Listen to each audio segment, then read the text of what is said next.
Everyone and welcome to the new episode of beyond hope. आज हम एक ऐसे टॉपिक के बारे में बात करेंगे जो ज्यादा लोग डिस्कस नहीं कर पाते, जो है जनरल गायनोकोलॉजिकल प्रॉब्लम्स। तो इसी को डिस्कस करने के लिए हमारे साथ जुड़े हैं डॉक्टर पल्लवी लाले, who is a globally renowned gynecologist and a laparoscopic surgeon with more than 10 years of experience.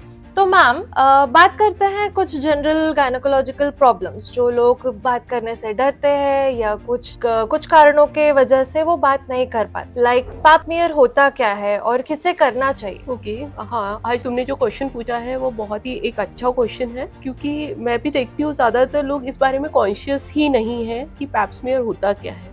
Pipe smear एक ऐसा टेस्टिंग है जो लाइफ सेविंग टेस्टिंग है, तुम बोल सकती हो, क्योंकि इस टेस्ट में हमको सर्वाइकल कैंसर होने के पहले ही पता चलता है कि हम प्री कैंसरस कंडीशन में है या नहीं। ये टेस्ट जनरली हम लोगों को starting at the age of 21 till 65 years every 3 yearly करना चाहिए। इवन मैं तो ये बोलूँगी कि जो भी महिलाएं हैं जो सेक्सुअली एक्टिव है, immediately after you are getting activate sexually, after 1 year you need to do this test every year. Okay.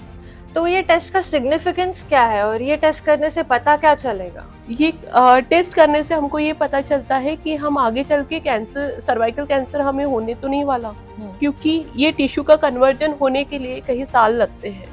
अगर पहले ही हमको प्री कैंसरस टिश्यूज पता चलते हैं पैप स्मीयर में, तो हम लोग प्रिवेंटिव स्टेप ले सकते हैं, जिस वजह से ये सर्वाइकल कैंसर स्प्रेड होने के पहले ही हमको पता चलेगा कि कैंसर हुआ है और इसको हम लोग सर्जिकली ट्रीट कर सकते हैं। ओके, सो जैसे कि ये क्वेश्चन हो गया जो जनरली हर एक फीमेल को पता होना चाहिए। इसके अलावा एक बहुत ही इग्नोर्ड बट इम्पोर्टेंट क्वेश्चन है, यूरिनरी ट्रैक इन्फेक्शन होता क्या है and why is it important for everyone to know? So urinary tract infection आप बोल सकते हो कि ये ब्लैडर का इन्फेक्शन है या फिर यूरिन का इन्फेक्शन है। इसके कई सारे कॉमन सिम्टम्स होते हैं जो बहुत बार निग्लेक्टेड होते हैं, जैसे कि आपको पेल्विक पेन हो रहा है, अर्ज टू पास यूरिन हो रहा है, बर्निंग सेंसेशंस हो रहे हैं यूरिन पास करते समय, या फिर फ्रिक्वेंट यूरिनेशन हो रहा है, आपके यूरिन का कलर कुछ क्लाउडी कलर का हुआ है, ऐसे सब कुछ चेंजेस आपको दिखाई देने लगे तो आप समझ सकते हो कि आपको यूरिन इन्फेक्शन है। ऐसे सिचुएशन में आपको अपने गायनेकोलॉजिकल डॉक्टर्स को जाके मिलना चाहिए और आपका यूरिन टेस्ट करवाना चाहिए। So that is one of the very important questions that people don't answer. Yes, right. तो ये जो भी questions दिमाग में आते हैं, it is very important कि ये questions answer किए जाए। जैसे कि महामारी यानी पीरियड्स को लेकर अगर देखा जाए तो लोग क्रैम्प्स के बारे में ज्यादा फ्रीली बात नहीं करते कि क्रैम्प्स अगर बहुत ही ज्यादा हद तक हो गए तो इवन छोटे छोटे गांव साइड में पीपल जस्ट इग्नोर कि cramps are just one thing and you have to bear with it. So, what are your comments on menstrual cramps and how much level is it normal or what can be done to manage them? Yes. So, menstrual cramps में महिलाओं को तो menstrual cramps ये situation बहुत बार neglected होती है। कई बार endometrial lining जो यूट्रस के अंदर होती है वो एबनॉर्मली यूट्रस के बाहर भी पाई जाती है। इस सिचुएशन को हम लोग एंडोमेट्रियोसिस बोलते हैं। जब कई दिनों तक आप इस समस्या की तरफ ध्यान नहीं देते हो तो कभी कभी ये टिश्यूज ओवरी में प्रेजेंट होते हैं और वो सिस्ट की तरह प्रेजेंट करते हैं। बहुत बार इस समस्या की वजह से इनफर्टिलिटी जैसी सिचुएशन भी क्रिएट होती है। तो आपको ध्यान देना चाहिए कि आपके जो पीरियड्स में पेन हो रहा है ये नॉर्मल है या एबनॉर्मल है, तो आपको प्रॉपर गायनेकोलॉजिस्ट को विजिट करनी चाहिए और पेन का समस्या का समाधान ढूंढना चाहिए। जी, एब्सोल्युटली। बट आजकल जैसे कि आपने देखा होगा, usually in our Indian population period cramp को लोग एक नॉर्मल चीज पकड़ के बैठ जाता है and even how severe it is वो बताते नहीं है। So what are such symptoms कि अगर किसी को एंडोमेट्रियोसिस है तो वो किस बारे में ध्यान देना चाहिए, कब जाके उन्होंने कंसल्ट करना चाहिए गायनेकोलॉजिस्ट? जब भी आपको पीरियड्स में पेन हो रहा है, ये सबसे पहली समस्या होगी आपकी। कभी कभी इंटरमेंस्ट्रुअल पेन भी होता है, मतलब अचानक से आपको पेल्विक एरिया में पेन होना शुरू होता है।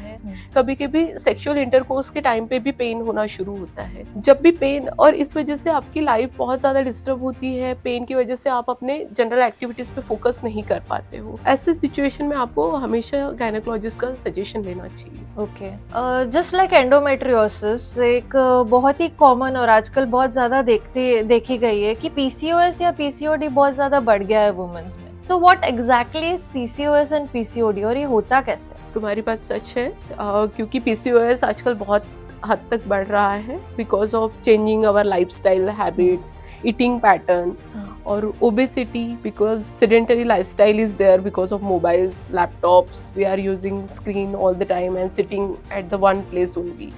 That is the reason to increase the obesity. अब ये ओबेसिटी की वजह से आपका एंड्रोजन लेवल बहुत ज़्यादा बढ़ जाता है, जो आपका मंथली साइक्लिकल हार्मोनल लेवल होने चाहिए वो हैम्पर्ड होते हैं, और इस वजह से आपका अंडा जिस तरीके से मैच्योर होना चाहिए, ओवुलेट होना चाहिए, वो नहीं होता, ओवुलेशन प्रॉपर नहीं होता. और पीसीओएस, वही जो अंडे ओवुलेट नहीं होते हैं वो एज अ सिस्ट हमको अपीयर होते हैं सोनोग्राफी में, जिसको हम लोग पॉलीसिस्टिक ओवेरियन सिंड्रोम बोलते हैं. Okay. So menstrual cramps and ये पेन जो होता है पेल्विक रीजन में, इसको कम करने के लिए क्या क्या चीजें कर सकते हैं? मेंस्ट्रुअल क्रैम्प कम करने के लिए आप हॉट फर्मेंटेशन ले सकते हो. Over the counter medicine available है, just like ibuprofen you can take. You can do light exercises, running, or there are some pose, yoga pose like child pose, cats and cow pose, pigeons pose, that will be helpful to get rid of pain. Menstrual cramps होने के और भी कई कारण हैं, जैसे कि जो लड़की है जिसने menstrual phase, अगर एक आध लड़की ने puberty अचीव किया है, उसके मेंसेस आना शुरू हुआ है, पर अगर गर्भाशय का मुंह मतलब सर्विक्स का मुंह बहुत ही छोटा है, तो इस टाइम पे अगर पैसेज ऑफ ब्लड ठीक से नहीं होता है तो आपको यूट्राइन क्रैम्प आते हैं to just expel that blood. तो ये भी एक कारण हो सकता है मेंस्ट्रुअल क्रैम्प होने का. तो इसके लिए ये जो समस्या है वो आफ्टर फर्स्ट चाइल्ड बर्थ, जब भी नॉर्मल आपका लेबर होता है तो सर्वाइकल डायलिटेशन होता है और नेचुरली ये समस्या खत्म हो सकती है. सो मैम, जैसे कि आपने बताया PCOS, PCOD is very common these days because lifestyle changes है, बहुत कुछ है, तो इसके वजह से बहुत सारे केसेस ऐसे भी आते हैं कि इनफर्टिलिटी बहुत बढ़ गई है आजकल. तो how can one improve the chances to get pregnant? So naturally जब एक कपल शादी करता है तो उसके बाद हम लोग देखते हैं कि आपको इनफर्टिलिटी है ये प्रूव करने के पहले एक ड्यूरेशन होता है जहाँ पे आपको कुछ वक्त गुजारना होता है, कुछ टाइम स्पेंड करना है साथ में, उसके बाद ही हम लोग इनफर्टिलिटी स्पेशलिस्ट को विजिट करते हैं. सो अगर आप रेगुलर इंटरकोर्स करते हो 1 ईयर तक और उसके बाद भी आप प्रेगनेंसी अचीव नहीं कर पाते हो तो आपको इनफर्टिलिटी कंसल्टेंट को मिलना चाहिए. But in that duration what you can do is आप रेगुलर इंटरकोर्स रख सकते हो. You can track your ovulation, you can track your menses whether they are regular और नॉट.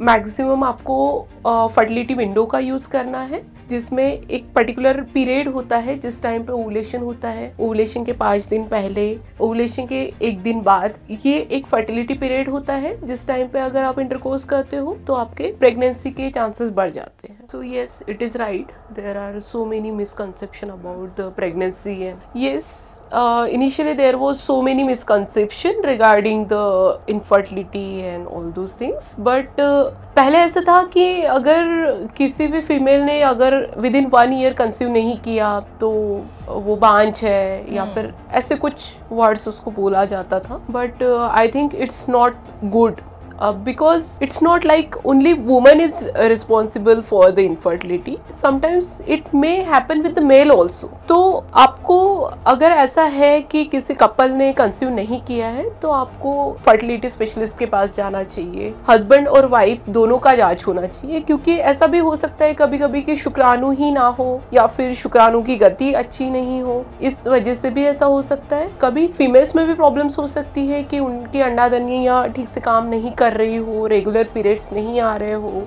या फिर पीसीओएस जैसी बीमारियां उनको हो. तो मैम, जैसे कि देखा गया है इनफर्टिलिटी को लेकर there are very vast misconceptions. हमारे इंडियन कल्चर में भी देयर आर मेनी सुपरस्टिशंस. कि मैं आपको एक एग्जांपल देती हूँ.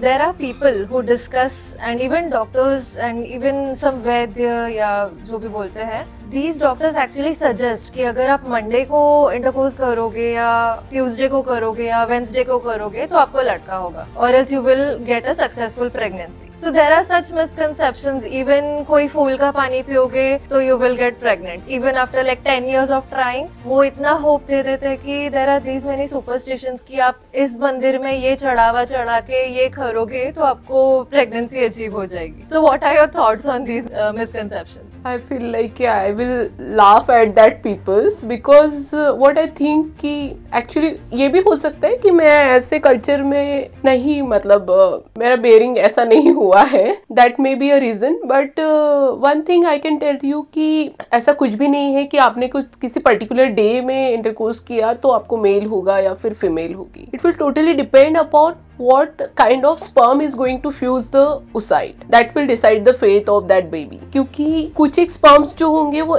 X कैरेक्टर के होंगे, कुछ एक Y क्रोमोसोम्स होंगे। अगर X और Y क्रोमोसोम मिलते हैं तो वो मेल पैदा होगा, अगर XX क्रोमोसोम है तो फीमेल होगी। So it will totally depend upon which sperm is going to fuse the oocyte। It will not decide by any day और नाइट और whatever the day of the week. Okay, and another thing is, जो तुम फूल का बात कर रही थी, आई डोंट नो दिस फूल इज एग्जिस्ट और not, but it may be a poisonous one। I don't know। Okay, so don't believe on that कि आपने ये फूल खाया तो आप प्रेग्नेंट हो जाओगे। You need to consult doctor। What's the problem behind your infertility? Whether ovaries are not functional, whether your tubes are blocked, or your endometrial lining is not proper, that means a lot। Even in case of male also, whether the sperm's quality and quantity is good or not, that's matter a lot। So, जैसे कि अभी आपने ये myths and misconceptions के बारे में बताया, there are a few more myths and misconceptions that I would like you to answer। जैसे कि आपने बताया कि the sperm actually decides the gender।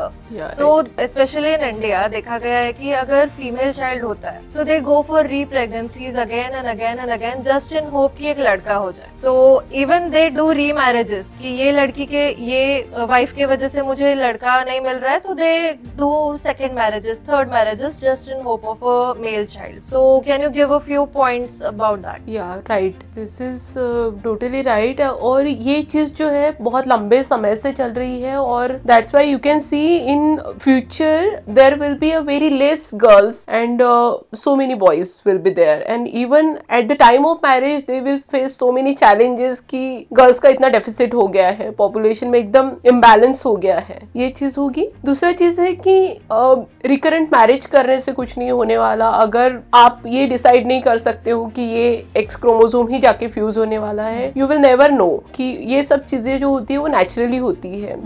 सो इन सब चीज़ों को ही रोकने के लिए इंडिया में हम लोगों ने MTP एक्ट्स लाए हैं और हम लोगों ने PCP-NDT एक्ट्स लाए हैं, जिससे हम लोग बेबी का जेंडर पता ना कर सके। क्योंकि हमने ये देखा है हमारे मेडिकल प्रैक्टिस में कि पहले ऐसे होता था, बहुत सारे लोग जाके बच्चे का जेंडर क्या है ये पता करते थे और फिर अबॉर्ट कर देते थे। और I think government has taken a better step for them to having this acts. तो मैम ये बात तो रही अपनी इनफर्टिलिटी एंड प्रेगनेंसी के बारे में, but I would like to address another question that is very important. आजकल जैसे कि आपने भी देखा होगा, India is getting very modern, very advance. आजकल तो ऐसे अबॉर्शंस वगैरह जल्दी कराते नहीं है, but I would like to ask a very important question, जो है कि टीनेजर्स वगैरह are also going into a relation, तो they don't have much knowledge. Sex education के बारे में उनको नॉलेज नहीं होती है, बर्थ कंट्रोल के बारे में उनको नॉलेज नहीं होती है। So what if a girl lands into that situation कि she gets pregnant having no knowledge of birth control,